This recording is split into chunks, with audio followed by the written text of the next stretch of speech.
Hello everyone, hello. कैसे आप सभी? उम्मीद करते हैं आप बहुत अच्छे होंगे। बिना किसी बहस के बिना किसी देरी के हम आज की क्लास को स्टार्ट करते हैं। प्रश्नावली 8.1 के प्रश्न संख्या 5 को हम देखेंगे। तो प्रश्न में कह रहा है कि सेक थीटा 13/12 हो तो अन्य सभी त्रिकोणमिति के अनुपातों को परिकलित कीजिए। परिकलित मीन्स का अर्थ होता है कि उसका मान निकालने के लिए कह रहा है। चलिए हम उसका मान निकालते हैं बहुत अच्छे तरीके से।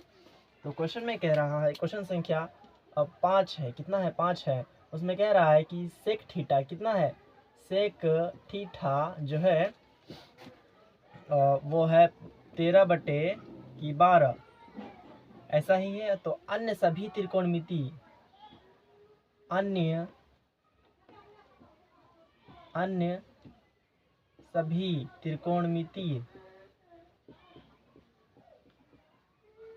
त्रिकोणमिति अनुपातों को परिकलित करना है। तो पहले हम इस सेक थीटा के फॉर्मूले को सिद्ध करते हैं कि ये सेक थीटा आया कैसे और ये कैसे निकाला गया। तो सेक थीटा का फॉर्मूला होता है कि b/h होता है। ये सॉरी, b/h नहीं होता है, h/b होता है। h/b होता है। तो h का मान क्या है? 13। b का मान क्या है? 12। अच्छा, बहुत अच्छा। बचा इसमें p बचा। क्या बचा? p बचा। तो p हमें पहले निकालना होगा। p हमें क्या करना होगा? निकालना होगा। h है और b है, फिर जो है कि p है। क्या है? p है। बहुत आसान है सवाल है, किसी भी तरीके की आपको टेंशन लेने की आवश्यकता नहीं है। हम इसको अच्छे तरीके से समझाएंगे। तो यानी कि h 13 है, b जो है कि 12 है और p हमारे पास नहीं है। तो चलिए हम p को पहले निकालते हैं। तो सीधा सीधे हम उसी टॉपिक पर जाएंगे, पाइथागोरस प्रमेय से, जो कि समकोण त्रिभुज ABC में है। पाइथागोरस प्रमेय से जो h² p² + b², हमारे पास p नहीं है। तो h का मान क्या है? 13। इस पर स्क्वायर लगा हुआ है, स्क्वायर लगा देंगे। p का मान तो हमारे पास है ही नहीं, तो इसको ऐसे ही रहने देंगे। और रहा b पर स्क्वायर, यानी कि b जो है वो 12 है, इस पर स्क्वायर लगाएंगे। तो इस पर स्क्वायर लगाने से होगा क्या? सवाल आसानी से बनेगा। 13 को जब 13 बार गुना करेंगे तो 160 यानी कि 169 आएगा। p हमारे पास कुछ है ही नहीं, तो इसको इसी तरह रहने देंगे। और बचा 12 पर स्क्वायर यानी कि 144। कुछ इस तरह होगा। ये जो संख्या है ये प्लस में है।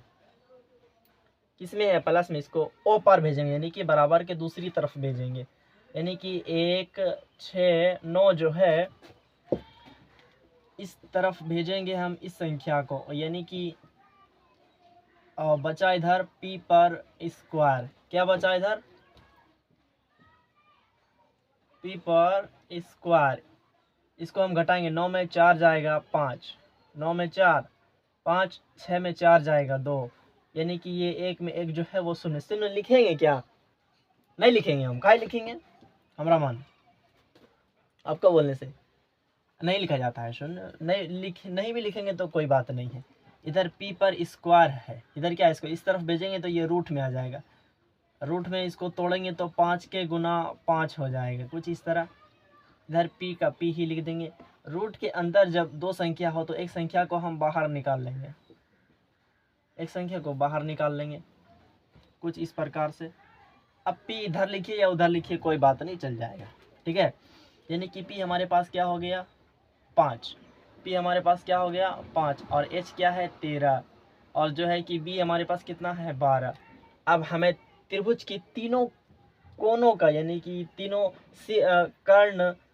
कर्ण जो है और आधार है और जो है कि वो लंब है, इसका तीनों का मान हमें पता चल गया है। अब हम अन्य सभी त्रिकोणमिति के मानों को परिकलित करेंगे। तो चलिए हम मानों को परिकलित करते हैं। तो हम साइन से स्टार्ट करते हैं। कहाँ से स्टार्ट करेंगे? साइन से स्टार्ट करेंगे। साइन थीटा, इसका फॉर्मूला होता है p/h होता है। यानी कि p है हमारे पास 5। p क्या है हमारे पास? 5 है। और जो है कि h है, यानी कि कर्ण है, वो है 13। साइन थीटा का मान निकल गया। अब बचा कॉसेक थीटा। अब क्या है? Cosec theta. कॉसेक थीटा का मान इसी को उल्टा देंगे, यानी कि h ऊपर और फिर p जो है वो नीचे चला आएगा। यानी कि 13 ऊपर h है, h 13, p पी है, पी इठो 5 यहाँ, कोसेक थीटा भी निकल गया। अब आएंगे हम साइन थीटा, कॉस थीटा और जो है कि अब सेक थीटा और कॉस थीटा। हमें तो पता ही है कि सेक थीटा का मान 13/12 है। अब हम देखेंगे कॉस थीटा। कॉस थीटा का उल्टा देंगे, यानी कि बी नीचे है तो इसको ऊपर करेंगे, इसको नीचे ऊपर कर देंगे, यानी कि b/h कुछ इस प्रकार से है। तो यानी कि 12 ऊपर चला जाएगा और 13 जो है कि वो नीचे चला आएगा। कॉस थीटा b/h इस तरह निकल गया। कॉस थीटा का मान 12/13। साइन निकल गया, पहला 6 पीस होता है, ठीक है, कॉस थीटा, और फिर जो है कि कॉस थीटा। अब निकालेंगे टैन थीटा का मान, टैन थीटा अन्य सभी तो बोल रहा है तो टैन थीटा निकालेंगे। तो टैन थीटा है हमारे पास p/b। क्या है? p/b। p का मान हमारे पास क्या है?